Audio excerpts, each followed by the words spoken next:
हिवाळा चालू झाला की ताजा मटार भरपूर प्रमाणात मिळतो। मग हिरव्या मटारची ही भाजी एकदा मराठवाडा किचनच्या पद्धतीने करून बघा।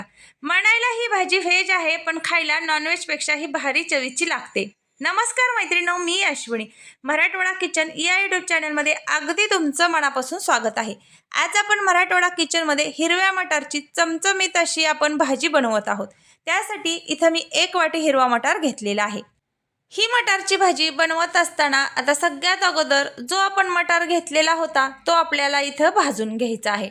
तुमच्याकडे ओला मटार नसेल तरी तुम्ही इथं भिजवलेला जो मटार असतो तो वापरला तरी चालेल।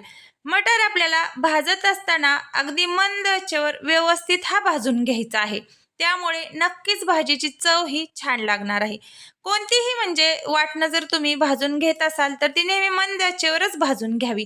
त्यामुळे त्या पदार्थाचा फ्लेवर छान असा त्या भाजीला बसतो। या पद्धतीने इथं मी आता मटार भाजून घेतलेला आहे। थंड होण्यासाठी तो आपल्याला साईडला ठेवून द्यायचा आहे आणि तोपर्यंत आपल्याला फोडणीची तयारी करायची आहे। त्यासाठी इथे कढईमध्ये मी 2-3 चमचे तेल टाकलेलं आहे। तुमच्या आवडीनुसार तेलाचं प्रमाण तुम्ही कमी जास्त करू शकताय। आणि अगदी बारीक चिरून घेतलेला कांदा आपल्याला मंद आचेवर व्यवस्थित असा परतून घ्यायचा आहे। कांदा परतत असतानाही गॅसची फ्लेम कमी ठेवा। आता यामध्येच आपल्याला 1 वाटी बारीक चिरून घेतलेला टोमॅटो टाकायचा आहे।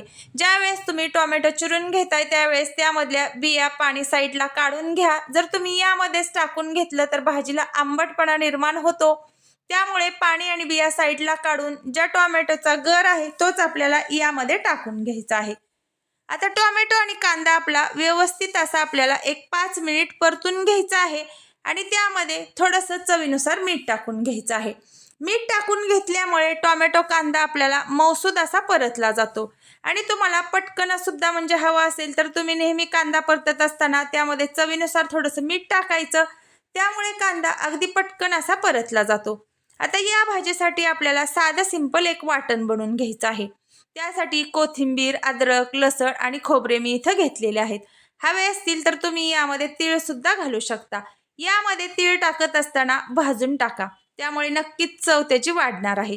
आता यामध्ये आपल्याला याची ग्रेव्ही बनवून घ्यायची आहे। त्यामुळे यामध्ये थोडंसं पाणी टाकून यामध्ये पाणी टाकल्यामुळे ग्रेव्ही अगदी बारीक बनते आणि भाजीला सुद्धा दाटसरपणा येतो। इतर तुम्हाला जी का आपण शेंगदाणा कूट किंवा मग जे तिळाचं कूट वापरतो ते काहीच वापरण्याची आवश्यकता लागणार नाही। आता इथं तोपर्यंत आपला टोमॅटो आणि कांदा सुद्धा हवा तसा आपल्याला मऊसूद असा परतून झाला होता। मग आता यामध्ये आपल्याला लगेच हे जे आपण वाटण बनवून घेतलेलं होतं ते यामध्ये टाकून घ्यायचं आहे। ही भाजी बनवायला अतिशय सोपी आहे। पहिल्याच प्रयत्नात तुम्ही सुद्धा परफेक्ट अशी बनवाल। आता जे हिरवं वाटण आपण बनवून घेतलेलं होतं ते सुद्धा आपल्याला कांदा आणि टोमॅटो सोबत व्यवस्थित असं परतून घ्यायचं आहे। आता यामध्ये आपल्याला टाकून घ्यायचे आहेत आपण रेग्युलर भाज्यामध्ये टाकतो ते मसाले। इथं मी 1 चमचा काळा मसाला टाकलेला आहे, 1 चमचा गरम मसाला, 1 चमचा धना पावडर टाकलेली आहे आणि इथं आपण थोडीशी हळद पावडर टाकलेली आहे। तर सगळे मसाले आपल्याला व्यवस्थित असे परतून घेतल्यानंतर त्यामध्ये थोडंसं गरम पाणी टाकायचं आहे। मसाले नेहमी परतत असताना त्यामध्ये थोडंसं पाणी टाका, त्यामुळे मसाले अजिबात खाली चिटकले जात नाहीत, करपले जात नाहीत, व्यवस्थित असे परतले जातात।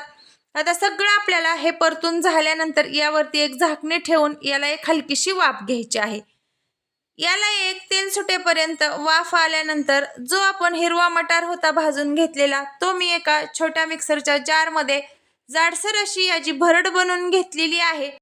आवश्यकतेनुसार यामध्ये आपल्याला गरम पाणी टाकून घ्यायचं आहे आणि त्यामध्ये लगेच आपल्याला 1 वाटी बारीक चिरून घेतलेलं इथं गाजर टाकायचं आहे। यामध्ये तुम्हाला गाजर आवडत असेल तरी टाका, नाही टाकलं तरी चालेल। आता भरपूर अशी कोथिंबीर टाकली आणि गॅस बंद केला। तयार झालेली आहे आपल्या हिरव्या मटारची चमचमीत अशी भाजी। तुम्हाला कशी वाटली ते मला कमेंट करून सांगा। चॅनलला मात्र आपल्या सबस्क्राईब करा। चला मग भेटू आपण पुढील एखादी छानशी रेसिपी घेऊन।